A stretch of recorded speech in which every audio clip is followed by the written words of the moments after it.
અને હવે મહત્વપૂર્ણ સમાચારોથી શરૂઆત કરીશું। મોટા સમાચાર ગાંધીનગરથી સામે આવી રહ્યા છે, જ્યાં ગાંધીનગરના સિવિલ હોસ્પિટલના કેમ્પસમાં ડીજે પાર્ટી કરવામાં આવી। જી હા, સિવિલ હોસ્પિટલના મેડિકલના વિદ્યાર્થીઓએ ડીજે પાર્ટી કરી। એક તરફ સિવિલ હોસ્પિટલમાં છેડતીની ફરિયાદ, બીજી તરફ નિયમોને નેવે મૂકી ડીજે પાર્ટીનું કઈ રીતે આયોજન કરવામાં આવી રહ્યું છે, આ દ્રશ્યમાં જુઓ। સિવિલ હોસ્પિટલમાં ગંભીર રોગના દર્દીઓ દાખલ હોવાથી ડીજે પાર્ટીની મંજૂરી કેમ અપાઈ તે સવાલ ઉઠી રહ્યો છે। મેડિકલ કોલેજમાં વિદ્યાર્થીઓના કલ્ચર ઇવેન્ટ માટે નિયમો કઈ રીતે નેવે મુકાઈ રહ્યા છે, આપને જણાવી દઈએ। સિવિલ હોસ્પિટલ જ્યાં ઘણા એવા ગંભીર હાલતમાં દર્દીઓ હોય છે અને તેના કારણે સિવિલ હોસ્પિટલની આસપાસ ઊંચા અવાજે કોઈ પણ વાતચીત અથવા કોઈ પણ વસ્તુ કરવી તેના પર મનાઈ ફરમાવવામાં આવતી હોય છે। તેવા સમયે ડીજે પાર્ટીનું મંજૂરી કેવી રીતે આપવામાં આવી તે સવાલ ઉઠે છે। વધુ માહિતી સાથે હિતલ પારેખ લાઈવ જોડાઈ ગયા છે, સીધા હિતલ પાસે જઈશું।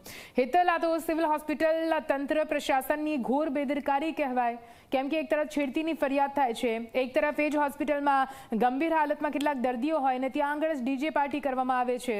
ભલે મેડિકલના વિદ્યાર્થીઓ બીજે ક્યાં આયોજન કરી શકતા હતા, શું તંત્રને આ વાતની જાણ નહોતી?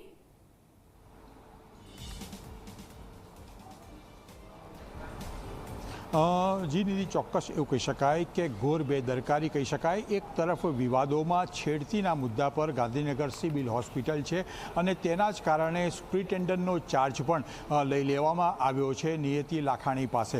સ્વાભાવિક છે કે આ સમગ્ર ઘટના બાદ હવે મેડિકલ કોલેજ જે છે એ વિવાદોમાં આવી છે। GMARS મેડિકલ કોલેજ છે એને સિવિલ કેમ્પસમાં ડીજે પાર્ટી યોજી હતી। કહેવાય છે કે મેડિકલ કોલેજોના વિદ્યાર્થીઓના કલ્ચરલ કાર્યક્રમ અંતર્ગત આ ડીજે પાર્ટી યોજાઈ હતી, પણ ક્યાંક ને ક્યાંક સિવિલ હોસ્પિટલનું જે કેમ્પસ છે એ સાયલેન્ટ ઝોન તરીકે જાહેર કરવામાં આવ્યું છે। તેમાં આ પ્રકારે ઊંચા અવાજે લાઉડસ્પીકરથી કે ડીજે પાર્ટી ન કરી શકાય એ નિયમો ગાંધીનગર જિલ્લા કલેક્ટરના અને સિવિલ હોસ્પિટલના પણ છે। આમ છતાં આ નિયમોને તોડીને આ ડીજે પાર્ટી આપવામાં આવી, તેના કારણે એક નવો વિવાદ જન્મ્યો છે। સ્વાભાવિક છે કે આ ડીજે પાર્ટી થયા બાદ હવે જેમની જવાબદારી છે એ મેડિકલ કોલેજના ડીન છે શોભનાબેન ગુપ્તા, તેઓ હવે ક્યાંક ને ક્યાંક આ જવાબ આપવાથી બચી રહ્યા હોય એ પ્રકારની સ્થિતિ સામે આવી છે।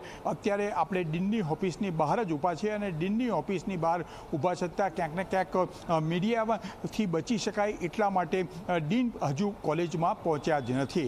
આ પ્રકારના વાસ્તવિક જે સ્થિતિ છે એ આ છે, ઘોર બેદરકારી, અને આ પ્રકારે ભવિષ્યમાં ઘટના ન બને એટલા માટે પણ સરકારે પગલાં ભરવા પડે। ઉચ્ચ શિક્ષણ અંતર્ગત મેડિકલ કોલેજો આવે છે। રાજ્યના આરોગ્ય મંત્રી ઋષિકેશ પટેલના વિભાગમાં આ વિભાગ આવે છે અને ક્યાંક ને ક્યાંક જોવે જઈએ એ જગ્યાથી જ નિયમો બને છે અને તેનું પાલન ગાંધીનગરની મેડિકલ કોલેજમાં જ નથી થતું। જી નિધિ।